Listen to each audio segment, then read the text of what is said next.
चालू कर दिया sir. Okay. So we'll start with the key point of resonance. ठीक है Simran? Yes, sir. If you want, you can keep on this like recording mode. या फिर if you'll take screenshot, will it be okay? No, I'll keep on recording. It needs your permission. Okay. Done. I gave you the permission, right? Okay. Yeah. तो resonance का की point क्या है? सबसे पहले इन linear molecule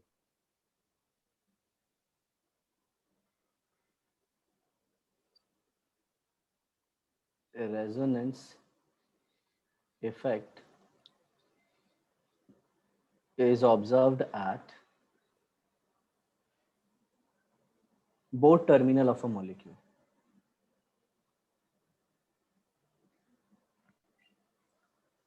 both terminal of molecule मतलब जैसे ये देखो, ये लीनियर मॉलिक्यूल है. ओके, इसका नाम क्या है? Buta 1,3 diene, right? हाँ सर।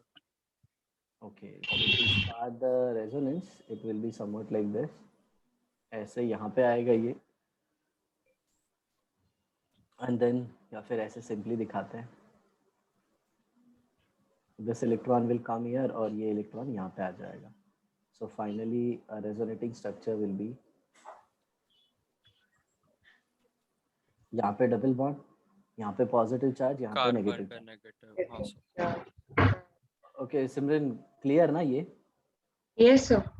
ओके हाँ, तो देखो यहाँ पे एक एंड पे आपको पॉजिटिव चार्ज मिला और दूसरे एंड पे नेगेटिव चार्ज मिला. इसका रिवर्स भी हो सकता है, ठीक है ना, कि ये एंड पे पॉजिटिव चार्ज और दूसरे एंड पे नेगेटिव चार्ज. तो ये स्टेटमेंट का कहना यही है कि अगर मॉलिक्यूल लीनियर होगा ना तो रेजोनेंस का इफेक्ट पूरा दोनों एंड पे दिखेगा.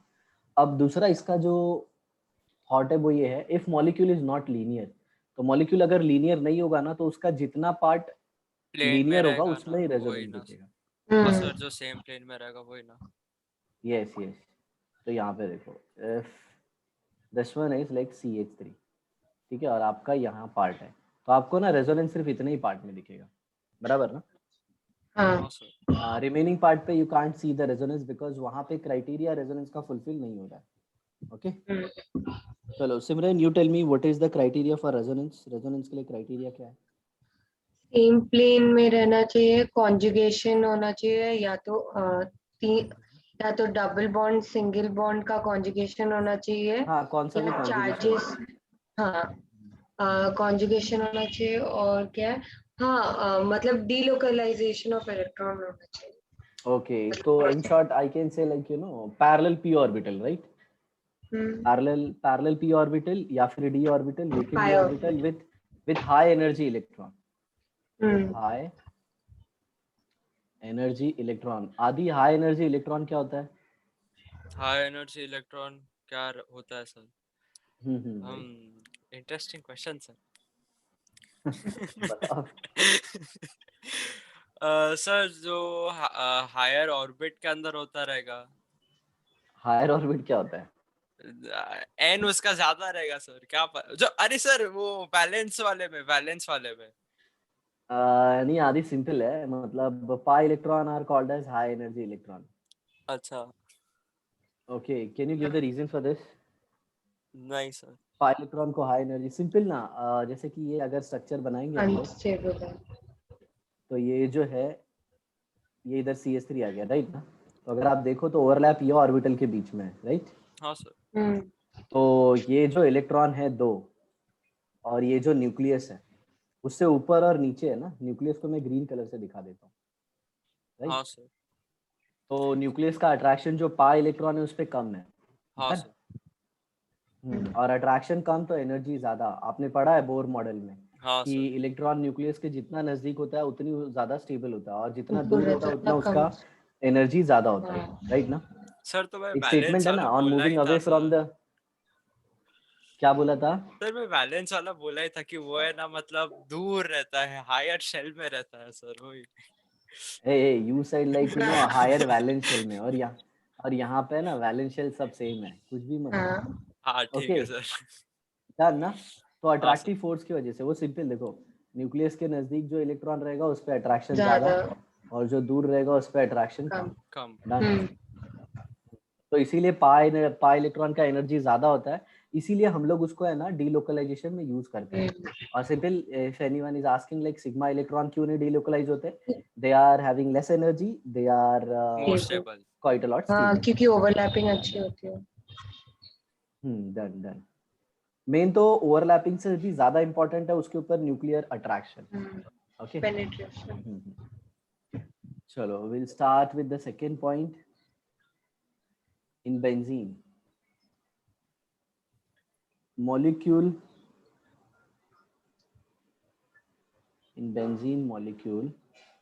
resonance effect is observed at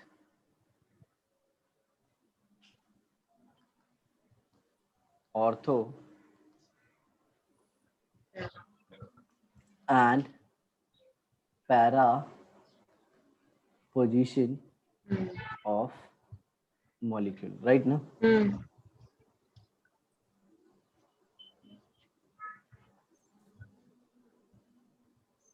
बोलो जल्दी आदि। हाँ सर। हाँ सर राइट। और अगर एक्चुअल में आप देखो ना तो ये हम तब की बात कर रहे हैं जब ग्रुप अटैच होता है। हाँ तो इलेक्ट्रॉन जब ग्रुप अटैच होता है, अदरवाइज बेंजीन में एज सच कोई ऑर्थो और पैरा पोजीशन होता ही नहीं, राइट ना? और बेंजीन में ऑलमोस्ट हर जगह delocalization of electron almost same होता है। हाँ, और उसका bond order somewhere around single और डबल बॉन्ड के बीच में आता है, राइट ना? अगर बॉन्ड लेंथ की बात करो तो 1.39 पिकोमीटर। सिंगल बॉन्ड का लेंथ क्या होता है Simran? Carbon carbon single bond, carbon carbon single bond इससे ज्यादा ही होगा। तो एग्जैक्ट वैल्यू नहीं पता बट इससे ज्यादा ही होगा। ओके आदि। हाँ sir. Carbon carbon single bond 1 नहीं, एक सेकेंड रुको। 151 157 154 154। हाँ वही पास में था sir. Carbon carbon double bond जल्दी जल्दी बोलते जाओ। 127 नहीं 122 124 पिकोमीटर। सर, पास में था ना सर। अरे एक सेकेंड, तूने ट्रिपल का बता दिया, 134 अच्छा होता है ये। 134 और उसका 124 या फिर हाँ, 127। अभी तो पास में था ना, अभी कैसे सडनली चेंज हो गया? Okay, so this is the bond length, ठीक है ना? हाँ सर। अब आ जाते हैं, थोड़ा बात करते हैं इक्विवेलेंट रेजोनेंस का।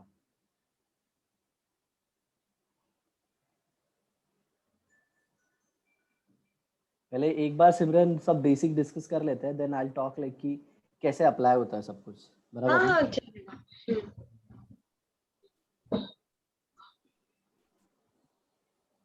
तो हमेशा याद रखना, it is more effective than normal resonance. It is more effective than normal resonance. Can you tell me, मतलब आइडिया है आदि तेरे को इक्वल रेजोनेंस क्या होता है? नहीं सर। ओके, जैसे एक एग्जांपल देख लो, R C double bond O के ऊपर negative charge with a lone pair. Okay देखो, ऑक्सीजन के आउटर मोस्ट शेल में कितने इलेक्ट्रॉन होते हैं? 6, because atomic number of oxygen is 8। हाँ sir. So electronic configuration will be 2 6, और यहाँ पे अगर आप देखो तो ऑक्सीजन का इलेक्ट्रॉन है टोटल 7, राइट? तो 7 इलेक्ट्रॉन की वजह से we give it a negative charge. हाँ सर। ओके, अब ये रेजोनेंस में जाएगा ऐसे,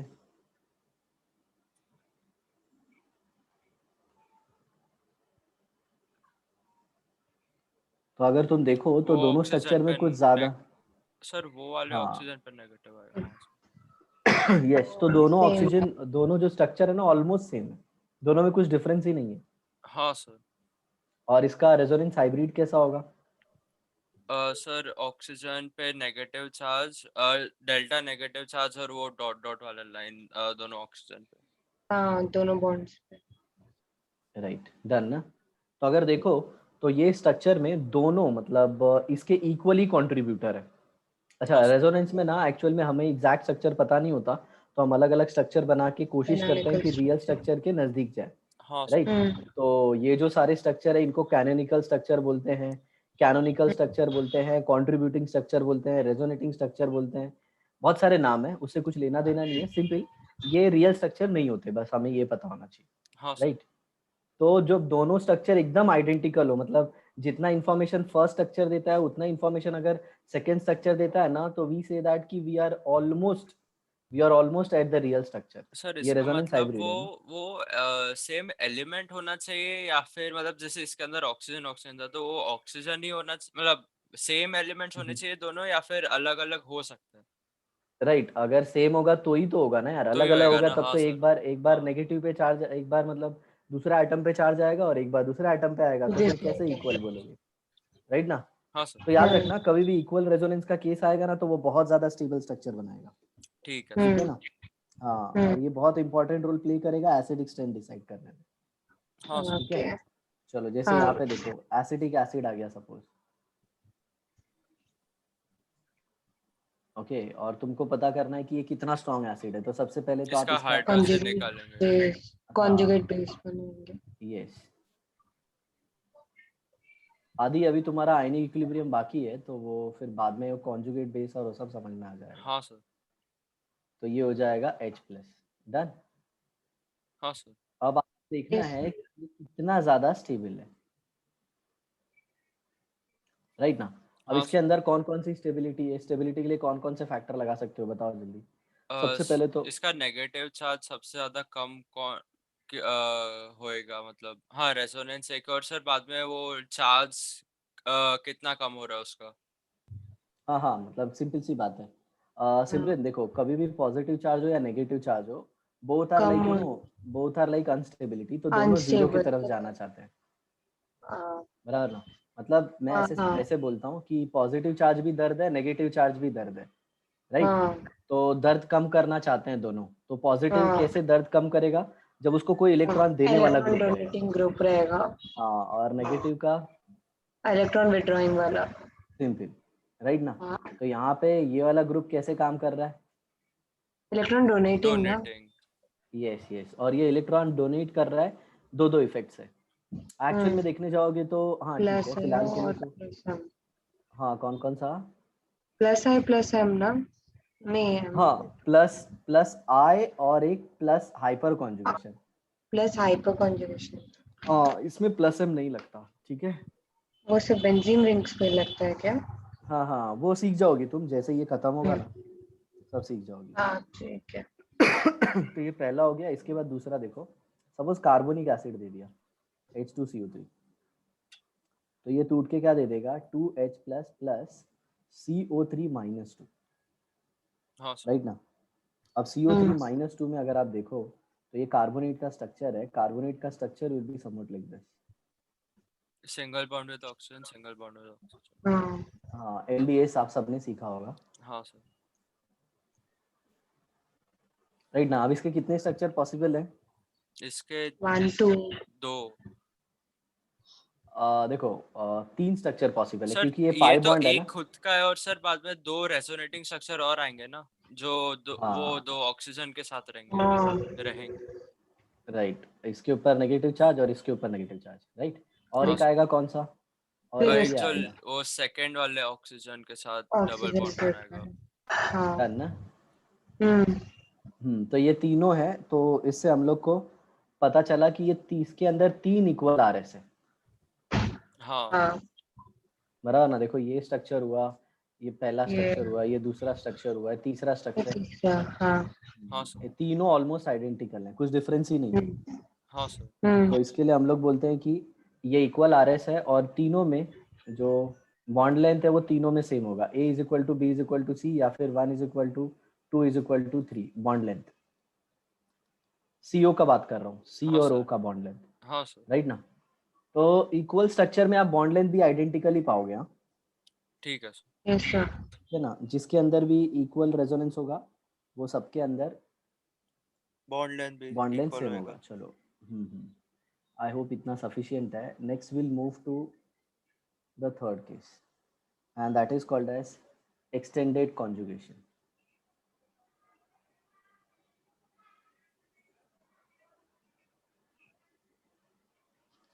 एक्सटेंडेड कॉन्जुगेशन, ठीक है।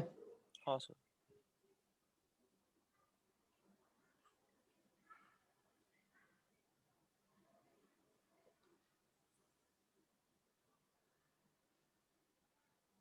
ये देखो, ये स्ट्रक्चर है उसका। डन। हाँ सर। Yes sir. तो अब इसमें आप कैसे दिखाओगे रेजोनेटिंग स्ट्रक्चर, वो बहुत इंपॉर्टेंट है। तो सबसे पहले कुछ लोग ऐसे करते हैं कि इसको उठा के इधर दिखाओ और फिर इसको उठा के इधर दिखा दो। तो इज इट क्लियर, या फिर shall I do this one as an first one? Sir मैं तो वो ग्रीन वाले से जो दिखाया था ना वही सोचा था पहले तो। Okay Simran, in your case? नहीं, अभी आपने ये कार्बोनिल वाला पढ़ा है तो फिर मेरा ध्यान उस पे ही गया। अच्छा, ये लाइक अल्डिहाइडिक वाला जो CO है, येलो कलर वाला रेजोनेटिंग स्ट्रक्चर, वो पहले होना चाहिए ना? हाँ, मुझे नहीं पता, मेरे को मैंने वही ओके सोचा। Okay okay. तो अगर आप स्ट्रक्चर बनाओगे ना, तो स्ट्रक्चर बनाते वक्त ना हमेशा ये ध्यान रखना होता है कि स्ट्रक्चर कितना स्टेबल है। हाँ ठीक है, सर। चलो देखो यहाँ पे, जैसे इसके पॉसिबल स्ट्रक्चर में पहले येलो के हिसाब से बनाता हूँ। सर अगर हम ऑरेंज वाले से जाएंगे तो कार्बन पे भी एक नेगेटिव चार्ज आएगा एंड ऑक्सीजन पे भी ना, तो वो अनस्टेबल हो जाएगा क्या, या फिर लिसन ऐसे लिसन कुछ? लिसन, हमेशा है ना रेजोनेंस में आप ये याद रखना, एक ही साथ हम सारे बॉन्ड नहीं मूव कर देंगे। हाँ, मतलब ऑक्सीजन पे नेगेटिव लाएंगे, फिर इधर इधर पाई बॉन्ड लाएंगे, फिर उसके बाद इधर फट से पाई बॉन्ड, ऐसा नहीं होता है। नहीं नहीं, अगर आप अलग। एक बॉन्ड तोड़ रहे हो तो एक बॉन्ड बनाना है, हाँ सर, वो याद इक्वल रखना। होएगा तो। हाँ सर, तो वही तो बोला मैं, जो आपने ऑरेंज वाला दिखाया ना सर, कि हम्म, ऑक्सीजन पे एक नेगेटिव आ जाएगा ना उससे, एंड सर जो एक ग्रीन पाई बॉन्ड है उसका आपने एक ऑरेंज आरो दिखाया जो वो कार्बन से जुड़ा है, COH वाला, मतलब अल्डिहाइड वाला कार्बन से। हाँ, तो अच्छा, यहाँ पे ऐसा ओके ओके, स्ट्रक्चर आएगा। समझ गया हाँ सर। और फिर उसके बाद तुम कैसे करोगे, मतलब ये एक ऐसे दिखाओगे, राइट? तो ओके, इसके और बाद बाद में फिर हाँ सर, समझा। ये CO के ऊपर नेगेटिव चार्ज और यहाँ पे H, और फिर ये ऐसे, और फिर फाइनली इधर बॉन्ड और ये पॉजिटिव चार्ज। समझा? हाँ सर। और कोई पॉसिबल स्ट्रक्चर ऐसा आ रहा है दिमाग में कि सर और भी पॉसिबल है? जैसे मान लो किसी ने ऐसे बना दिया है, देखो ये वाला बना दिया सपोज, जरा ध्यान से देखना, एक सेकेंड, स्ट्रक्चर थोड़ा अलग हो गया।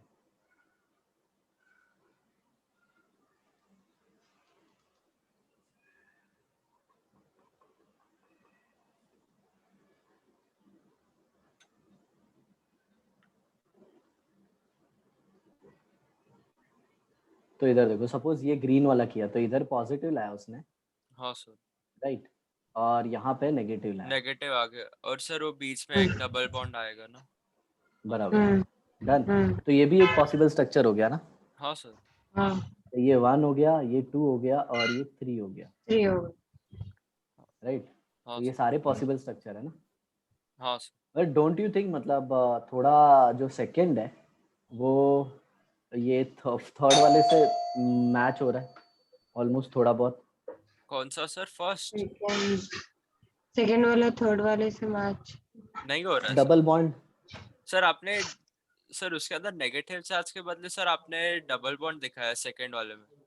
और उसमें ऑक्सीजन पे नेगेटिव चार्ज है, इसमें सर कार्बन हाँ पे हमने, इसमें जो, सर इसके अंदर जो आपने एक मिनट ये, एक मिनट, हाँ, एक सर ये एक मिनट कार्बन एक पे मिनट ऐसा डाला है एक ना, तो मिनट सर इधर एक नेगेटिव मिनट चार्ज आदि, आना चाहिए ना। एक मिनट। हाँ सर।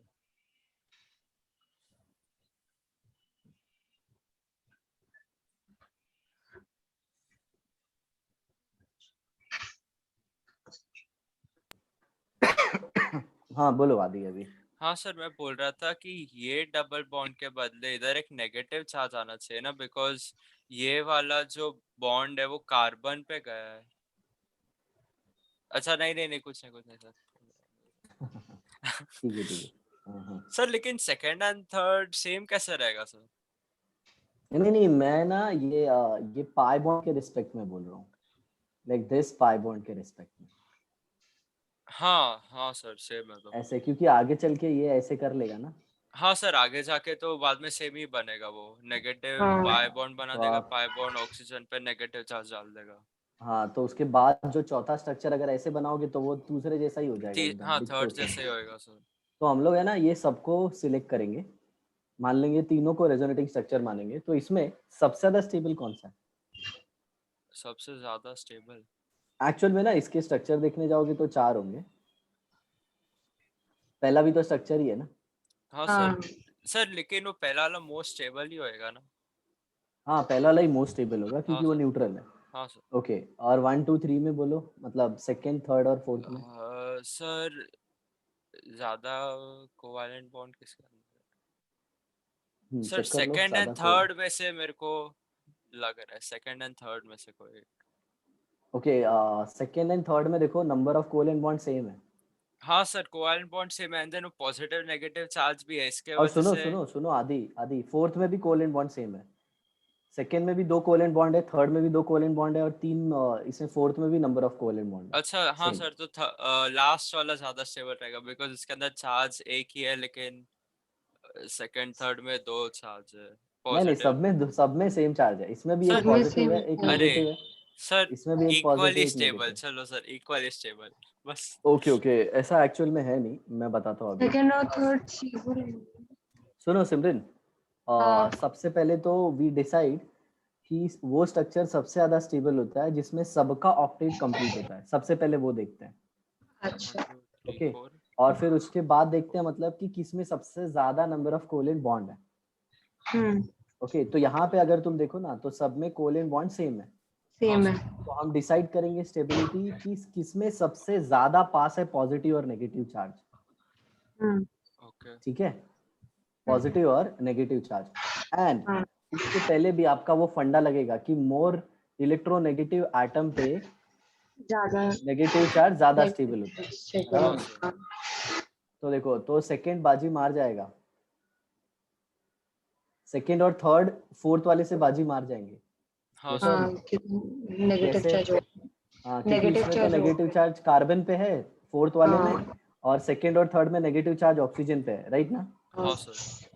हाँ, तो सेकंड वाला अब सेकंड और थर्ड में देखना है, तो second and third almost same है, नेगेटिव चार्ज दोनों हाँ ऑक्सीजन पे सर। हैं और पॉजिटिव चार्ज कार्बन पे है, हाँ हाँ सर। बराबर।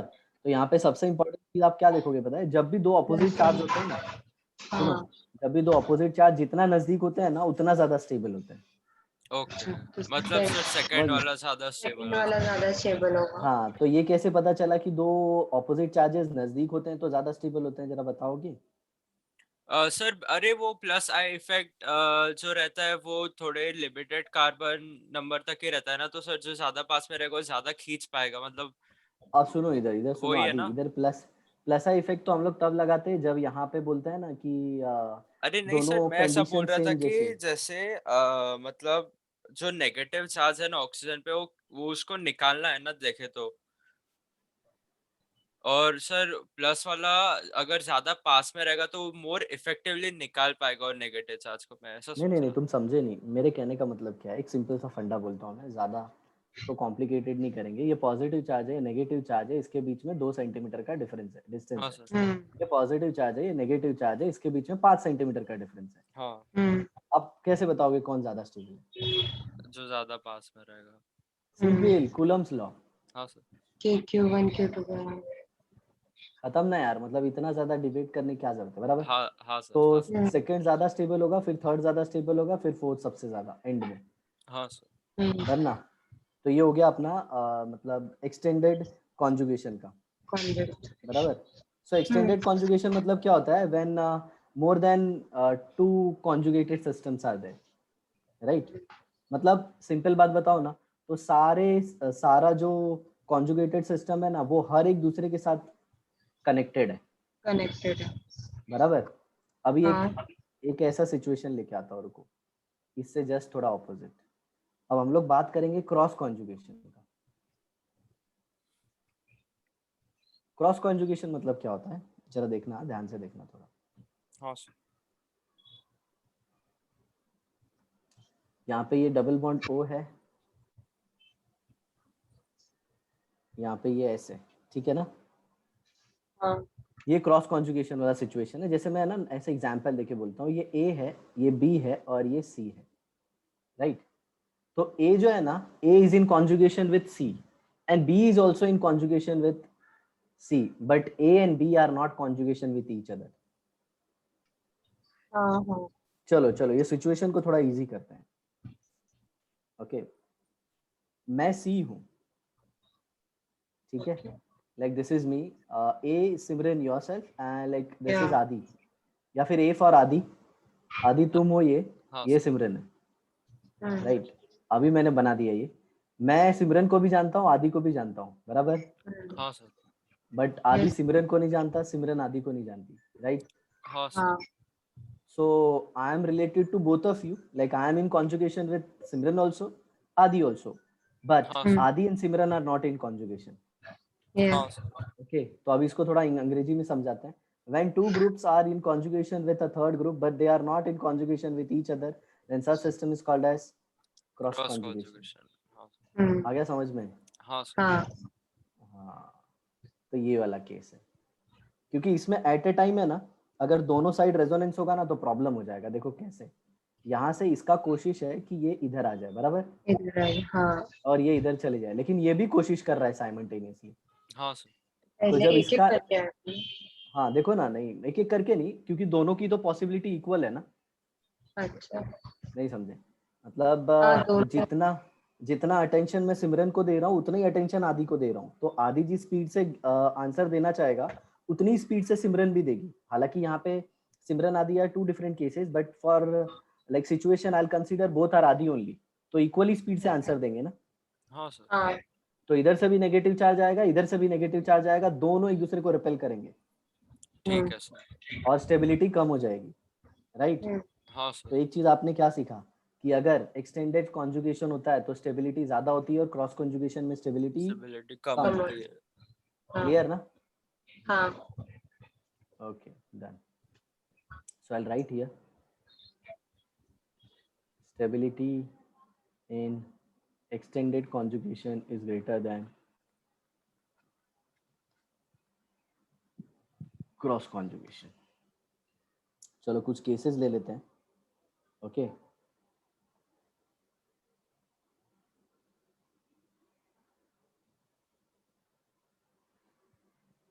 बताइए इसमें क्रॉस कॉन्जुगेशन है या फिर एक्सटेंडेड कॉन्जुगेशन है? आदि यू हैव टू आंसर। हाँ सर, मैं सोच रहा हूँ सर, एक्सटेंडेड लग रहा है मेरे को तो। पहले वाले में हाँ सर। लग क्या रहा है, एक्सटेंडेड ही है। हाँ सर।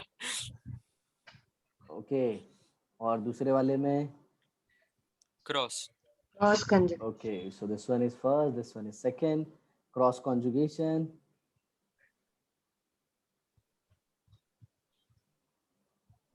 बराबर ना?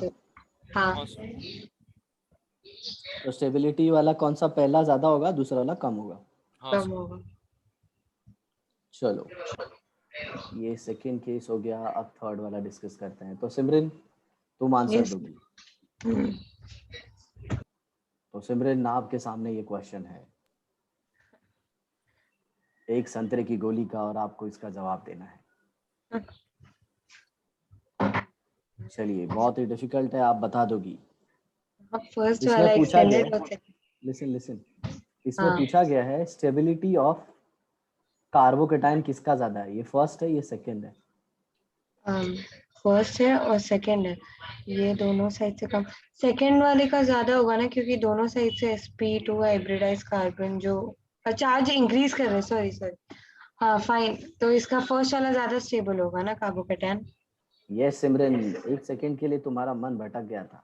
नहीं नहीं, वो मैंने सही सोचा था, वो बोलने में थोड़ा। एक्चुअल में कैसा है बताए, वो 1 मिनट इज इम्पोर्टेंट। जो पहला थॉट आपके दिमाग में आता है ना, हाँ वो नीट में बहुत मैटर करता है, because time they provide only 1 minute, right. हाँ हाँ तो यहाँ पे कंसेप्ट किसका लगा पता है, localise and D localise electron.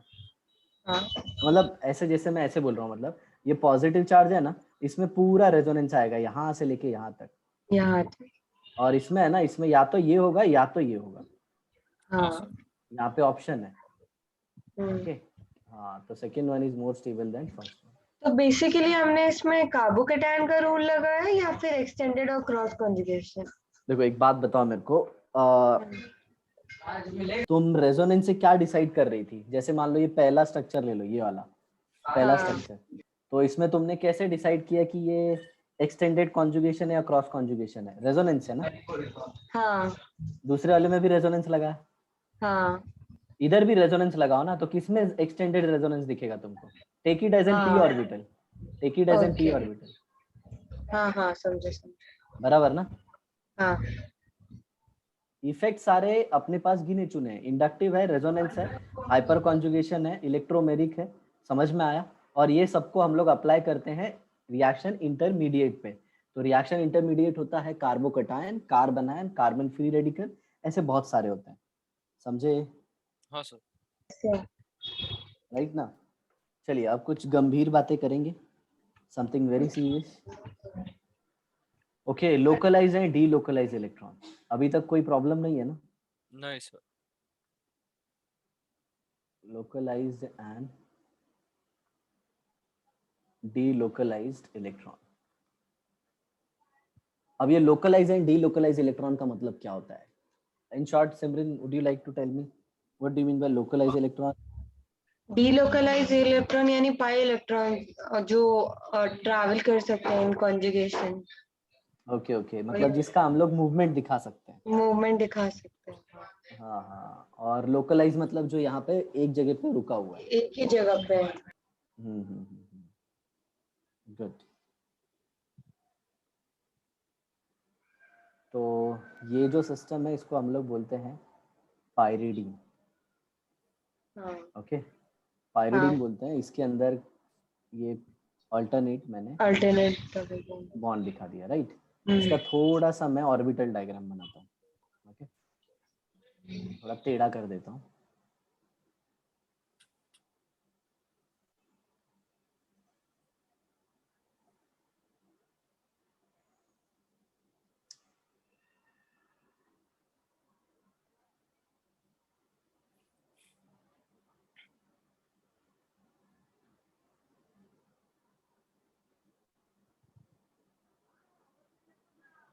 तो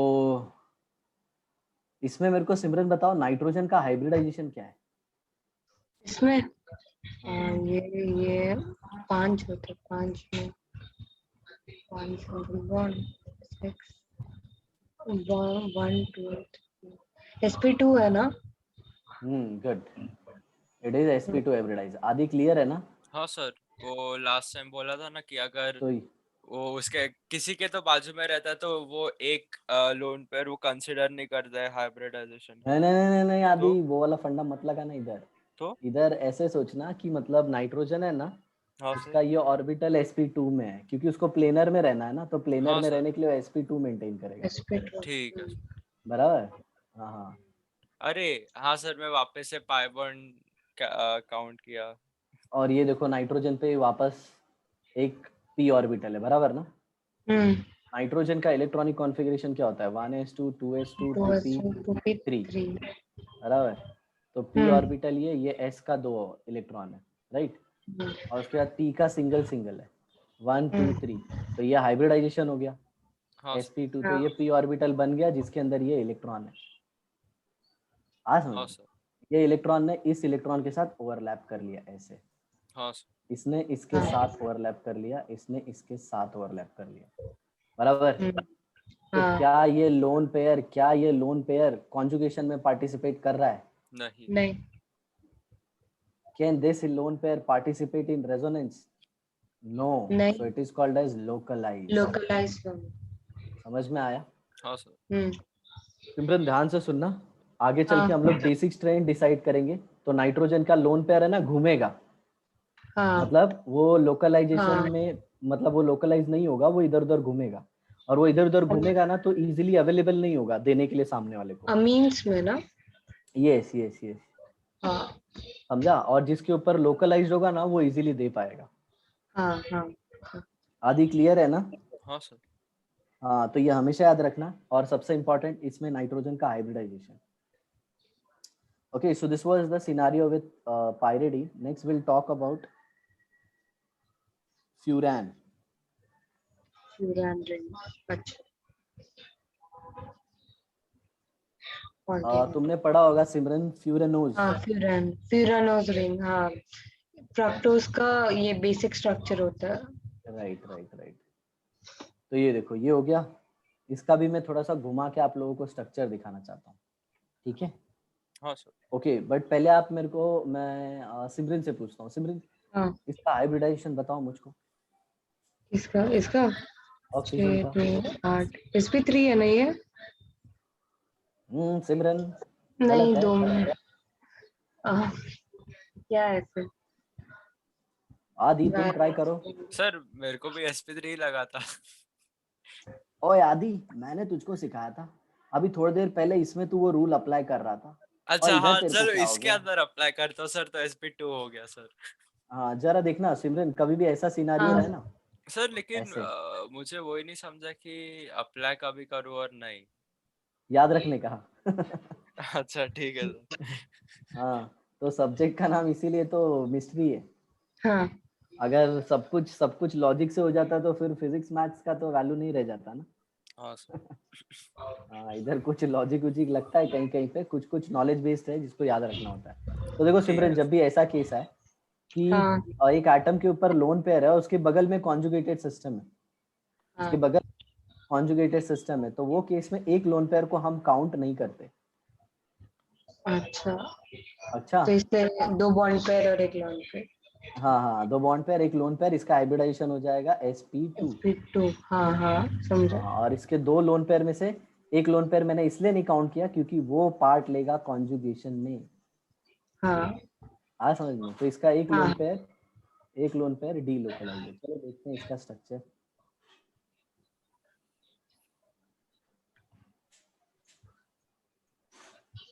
तो हम लोग ले सकते हैं ना कि रिंग में हमेशा जिसके पास भी 2 लोन पेयर रहेगा उसमें से एक ही पार्ट लेगा, हाँ हाँ कि हाँ हाँ, 2 लोन ऑब्वियसली। पेयर वाला तो 2 लोन पेयर वाले के साथ कर सकते हो, लेकिन 1 लोन पेयर का हाँ ध्यान रखना पड़ता है हाँ, अच्छी। हाँ, क्योंकि ये वो देख। पायरिडीन का केस है। कल को है ना तुमको पायरोल का केस मिलेगा, पायरोल का। अभी आ रहा हाँ हूँ मैं, उस पे भी आ रहा हूँ, पायरोल पे भी आ रहा हूँ। हाँ, ठीक। ठीक है, ओके।